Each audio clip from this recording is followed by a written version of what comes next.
tanggalan ng balat sa ibabaw, ganito na po ang mangyayari. Hello my friend, I'm Mark, Batangan, Lanao del Sur.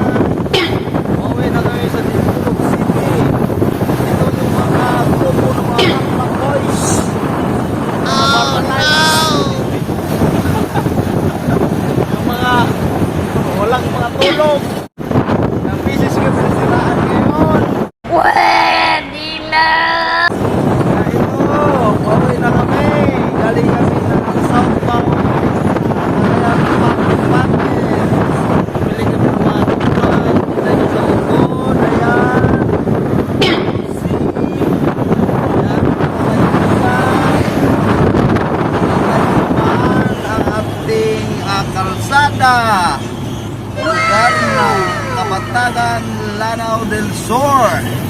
So yan, nakasunod kami sa mga taong mga, hindi ko yan alam. Maipit talaga tayo nito guys, kasi ano, tingnan nyo guys. Oh no! Oo. Yan.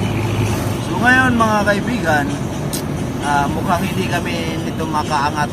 Angat, mag-Tagalog tayo. Maipit na naman tayo nito. Makaakyat doon sa lugar ng Josefina.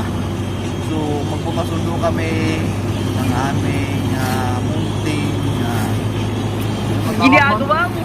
Transformer pala mga kaibigan, transformer. So, kung makikita nyo mga kaibigan, ito yung i-close up natin ng maayos. Para hindi makita yung naong ng mukha ng vlogger, basta yung mukha ng driver is mabubuhos natin. Pwede na! Ayan. Baka nasabi nyo, nagbigero lang ako mga kaibigan yan, humahawak ng manubila o parang naghahawak ng ng suwabing-suwabi lang. Parang so, yun. Napakaganda talaga mga kaibigan ng lugar ng Lanao. Yan. Patag na patag. Kaya tinatawag siya na Kapatagan dahil malawak talaga ang Kapatagan. So, yun. Ayan siya. Yung huwag nyo naiintindihan mga kaibigan itong yung mukha ko kasi ganito talaga yung mukha ng mga tao walang tulong, mga haggard, walang hilamos. Yan. Ito yung busing namin pero tingnan nyo naman yung kamay, nagkatay-tay, stay. Nagkasa mga kaibigan. Well, yan, inayos namin yung kunting aberya ng makinya kanina. Kaya ito ngayon, ang ganda din ng ating sunset na afternoon. Ganon, nakanta-kanta pa yan mga kaibigan. Kahit ganito yung ating hanap buhay, pagod pero masaya dahil sa awa ng Panginoon makakarating na naman tayo sa ating mga bawat pamilya ngayon pag dumating kami. Yan, at may kunting salo-salo dahil my birthday. Sana all. Ayun pala mga kaibigan, regards kayo sa dalawang kamatis na dito sa dashboard. Ayan. Na-stay, may ipit na naman ako nito. Ano-ano naman yung sinasabi ko. Oh no! So, yun. A few moments later. So ngayon mga kaibigan, nandito na po tayo sa aking tindahan. Nung nakita nyo na nakabiyahe kami na binibidyo ko po sa inyo, nasa Kapatagan po tayo.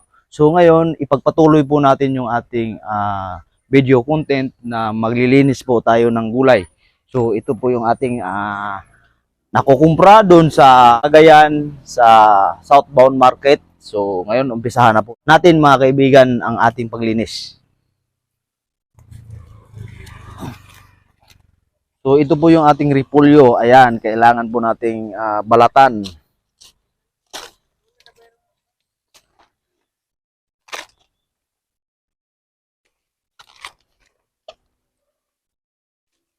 Kung makikita nyo mga kaibigan is medyo nabubulok na po ang ating repolyo sa ibabaw dahil sa ating pagbiyahe ay mainit po talaga at lalagyan siya ng pawis, nagpapawis po ang loob, kaya ito po yung nangyayari. Kaya kailangan tanggalin po talaga natin yung balat para malinis po siya ng mabuti. Ayan, kung makikita po natin, talagang tutuklapin po natin, isa-isahin po natin. So yon. Sa aking mga solid viewers dyan na laging nagsusubaybay dito sa aking video content, nung nagmamanok pa ako, medyo mahirap po ang ating YouTube na content ng pagmamanok. Kaya kung mapapansin nyo mga kaibigan, kung ano-ano na lang yung aking ina-upload sa aking YouTube channel. Pero lubos pa rin ako magpapasalamat sa inyo, sa inyong suporta. Naandyan kayo palagi. So ito, malinis na siya. So yun. Ganito lang ang sa ating repolyo mga kaibigan. Mayroon din tayo ditong Chinese pizza kung makikita po natin. Ayan. Isa-isahin ko rin. Sample ko po sa inyo kung paano po tayo maglinis ng Chinese pizza. Kung makikita nyo, medyo luma pa siya. Pero kung atin po itong tanggalan ng balat sa ibabaw, ganito na po ang mangyayari niya mga kaibigan. No? So, yon. Yan. Maganda na siya. So, sadya po nating putulin muna kaibigan ang ating video dahil sobrang dami po nito. Kung ibibideo natin to lahat hanggang sa matapos po tayo, mahaba-haba po yung video natin. Baka abutin tayo ng 2 oras. A few moments later. So ngayon mga kaibigan, ayan, tapos na po nating nilinisan ang ating Chinese pizza. Ayan, nakalagay na po sa isang bukag. Ayan. So yun. Ito nasa sako mga kaibigan is mga balat na po yan. And then yan. So dito rin mga kaibigan, nakikita po natin punong-puno na po yung ating istante ng ating mga gulay. Ayan. Kung makikita po natin, may talong po tayo. Ayan, may prutas po tayo doon. So, mga kaibigan, maraming salamat po sa inyong pag-support dito po sa aking YouTube channel na kahit nagpalit po tayo ng content mga kaibigan, ulitin ko sa inyo, lubos pa rin ako nagpapasalamat sa inyong lahat, sa aking mga solid viewers, solid subscriber na andyan kayo palaging nakasubaybay sa aking mga video content.